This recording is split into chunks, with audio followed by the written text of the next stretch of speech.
John 8:32. And ye shall know the truth, and the truth shall set you free. And what it's going to set you free from is the bonds and the chains of lies which bound the whole world and all the people. The whole world and all the people are covered in gross darkness. Call halal Yahweh Bashem Awashai Bahasham Rakakwadash. Double honors unto the apostles, double honors unto the elder bishops. Salutations to all my fellow laborers doing this work in truth and sincerity, risking their lives and their freedom to do so now more so than ever.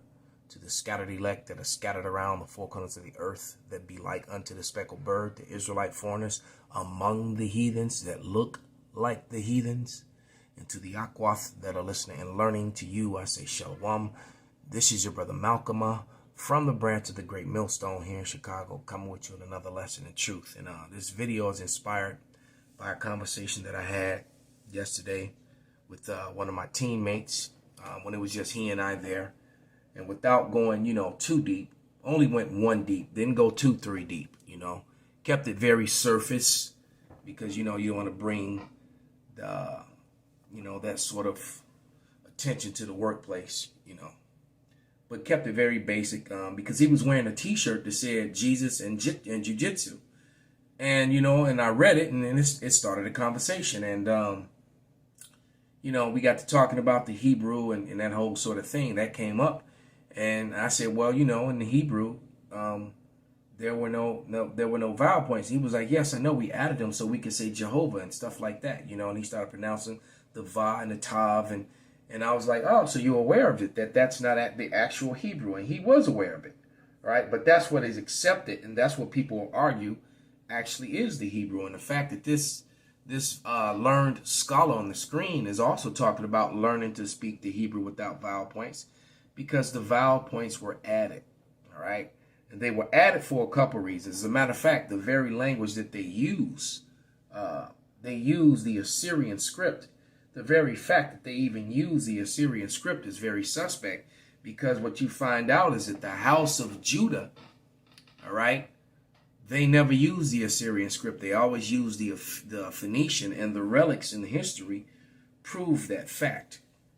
When you look up all the coins from the time period from John Hyrcanus until Herod, until the Romans actually sacked Jerusalem, they were not using the Assyrian script. The only people to use the Assyrian script was the Northern Kingdom, which was physically, for the most part, outside maybe a few that were still scattered among the Southern Kingdom, they were not around. So the very fact that they use the form of Hebrew that they use is evidence that they're not the actual people. And then the argument comes of, well, our DNA takes us back to the Middle East. Well, the Middle East is a direction, first off, all right?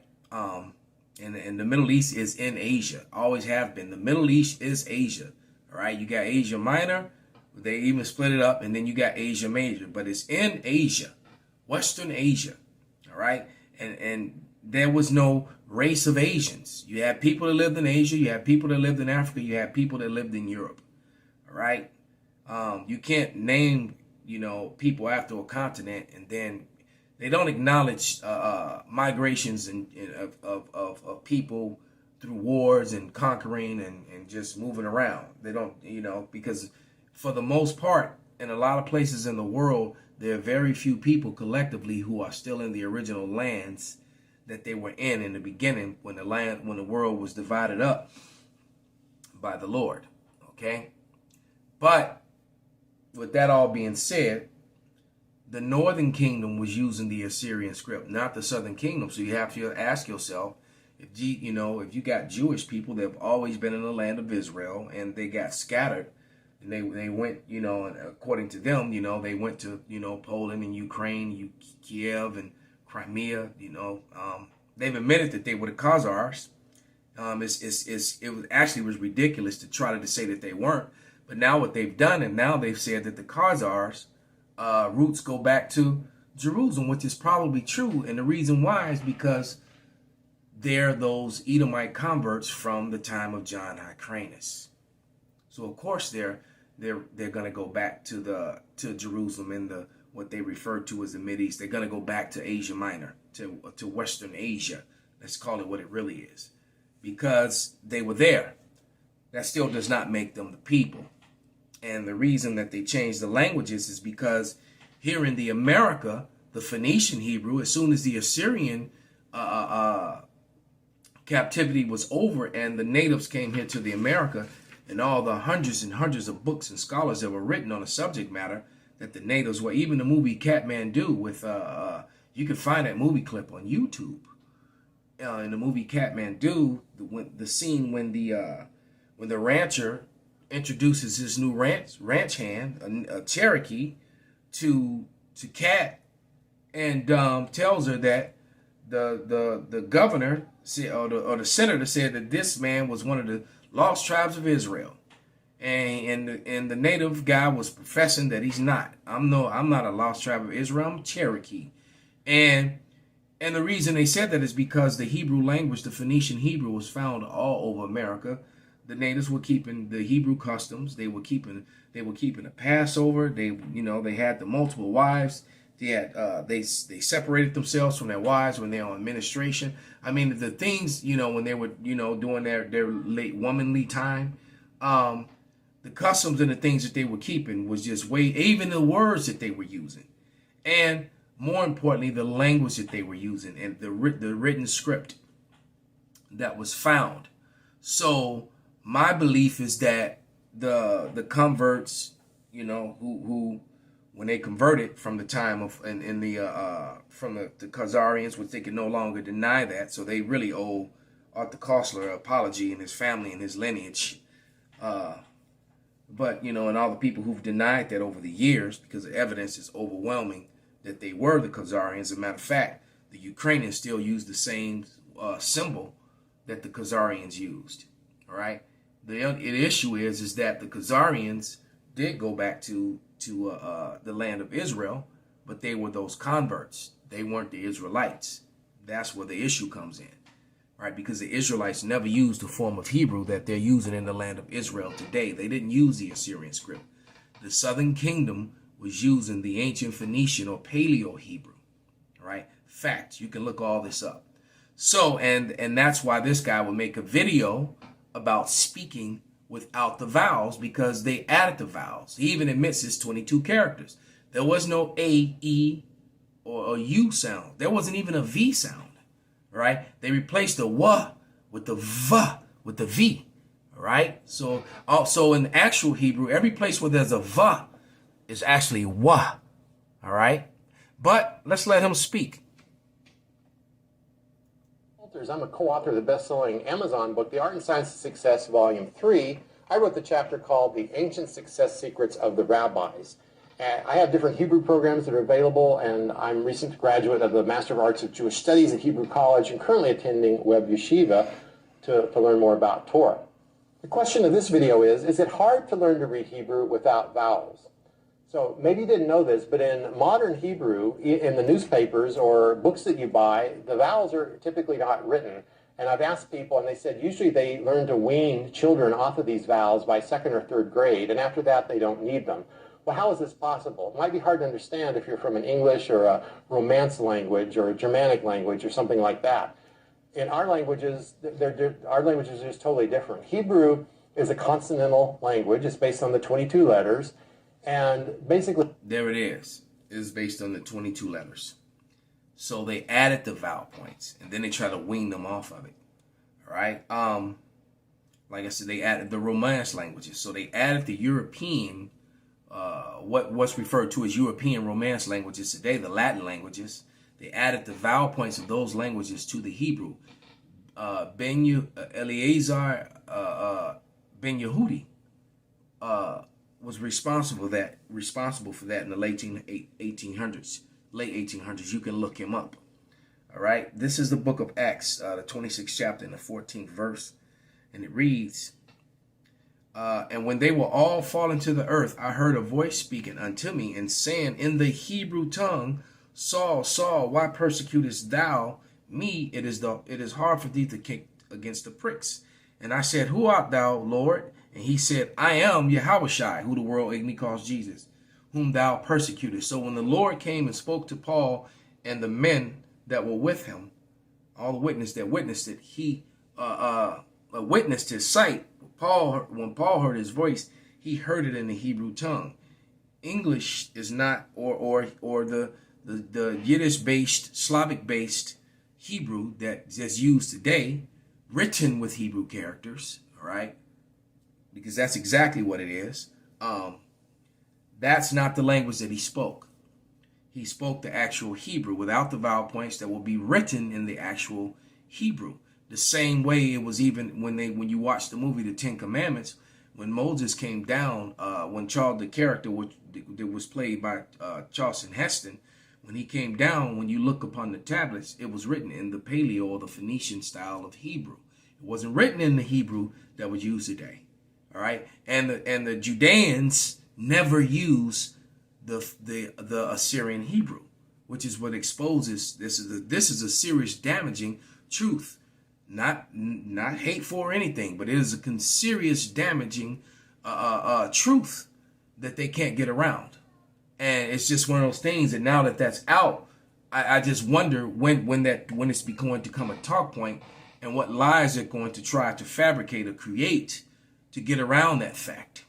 All right? Because once again, when you go into the relics from the time period and the time frame, you will find that, you know, on the coins and the different relics, well, you didn't see the Assyrian style Hebrew that you see today that he was just talking about. All right. So let's go to this short video from TikTok. Let me pull it up. Where this Edomite scholar was Japanese legend that says let me pause it. He went to the Los Lunas stones in Los Lunas, New Mexico, right, which was written on the Deuteronomy 17th chapter, the 12 tribes of Israel, and the name of the Father and the Son in the ancient Paleo Hebrew, in the Phoenician style Hebrew. So with that sort of evidence around, all right, it would have been hard to justify what these Edomites were doing here in America to the chosen people, at the same time claiming to be Christian, all right, you know, and then with and then whatever connection that the Jewish community had, it because they were a big part of the building of America, actually usually in the background playing some of the most important roles, right? You know, we don't even want to go into to who owned the slave ships. You know, the records of that is still around, all right. But nevertheless, that would have really condemned what they were doing. So I personally believe that they decided to use the Assyrian script and then added the vowel points to duck and dodge and get around the fact of what they did to the actual chosen people, because they're very well aware that the natives were of the lost tribes of the 10 tribes, and they are very well aware that the Negroes that they bought from west coast of Africa and from Portugal and Spain, when they brought them here in slavery, they were very well aware that those people were the original inhabitants of the land of Jerusalem, of the land of Israel. They're very well aware of that, and that's just an uncomfortable truth. And the Lord has pulled back that veil, that covering. And I think there's Isaiah 25:7. Let me get it, then I'll play the short video where the brother Elder Kazak actually commentates on the Edomite scholar who went to that Los Lunas stone rock and interpreted the name of the Lord Yahweh, not Yahweh. All right, which is way, that sound is an added, you know, that's part of that stuff that his people added, the gentleman on the screen here. But oh yeah, I lost track of my thought. 25:7. Yes, Isaiah 25:7, it reads, "And he will destroy in this mountain the face of the covering cast over all people, and the veil that is spread over all nations."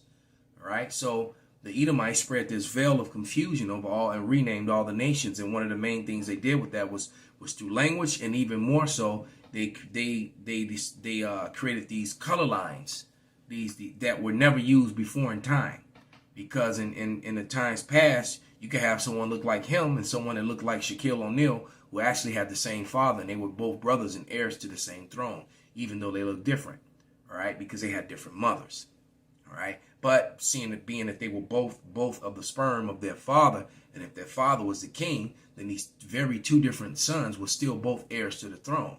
So it never mattered what color you were. It always mattered what bloodline, what sperm line, who your father was.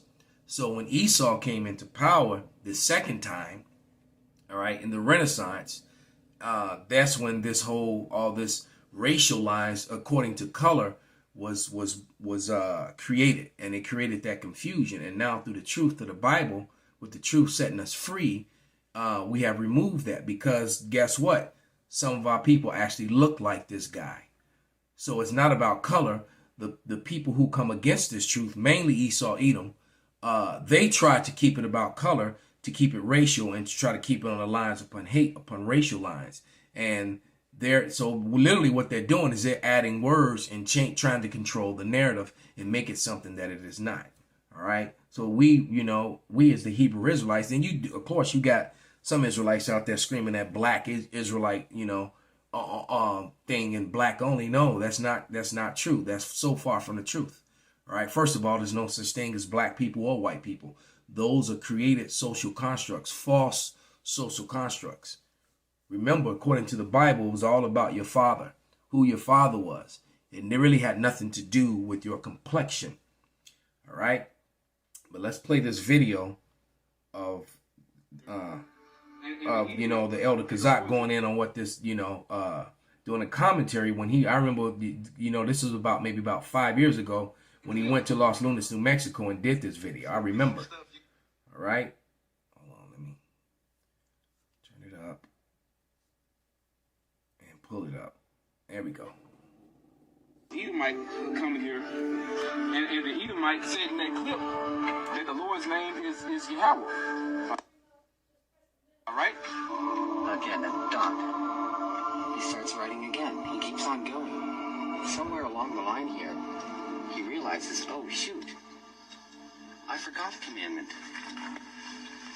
I just went from delivery from a house, from. And over time, they've scratched and damaged this. They tried to, hide this. All right. They started, messing with it because it used to be a lot clearer. So just like how they knock the lips and the noses off of certain,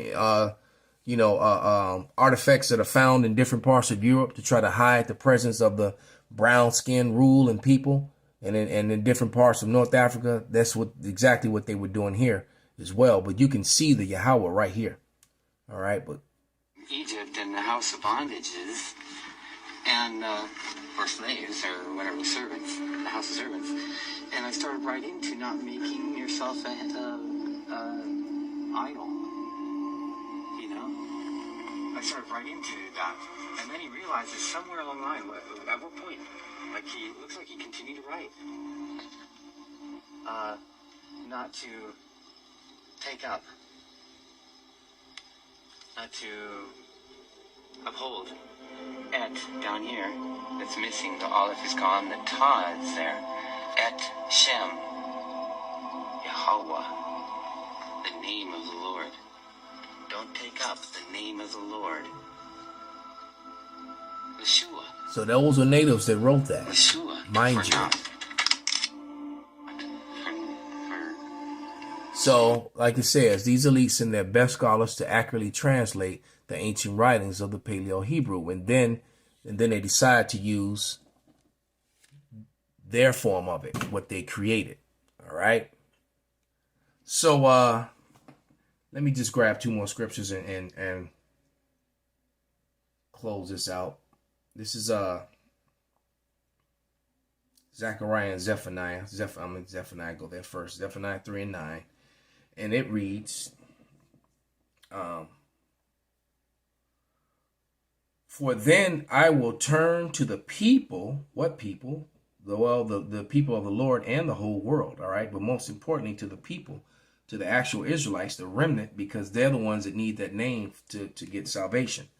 All right. It says, for then I will turn to the people a pure language, that they may call upon the name of Yahweh to serve him with one consent. So there'll be no more confusion with Jehovah and Yahweh and Yahweh and, and Yeshua. You're going to know the name of Yahweh, Yahweh Shai, because you're going to learn and understanding. We're going to get the pure language of heaven back, like in the Lord's Prayer, on earth as it is in heaven. So we're going to get the actual language of heaven back. Okay. And then, hold on, where was I going? Oh, Zechariah now. 14. And 9. And it reads, and Yahweh shall be king over all the earth in that day. There be one Yahweh and his name one. So there'll be no more confusion about what the name of the Lord is. All right. So with that, I'm going to give all praises, glory, and honor unto Yahweh Bahasham, Yahweh Shai. Wa abba wa ba kwam yasrala shalom.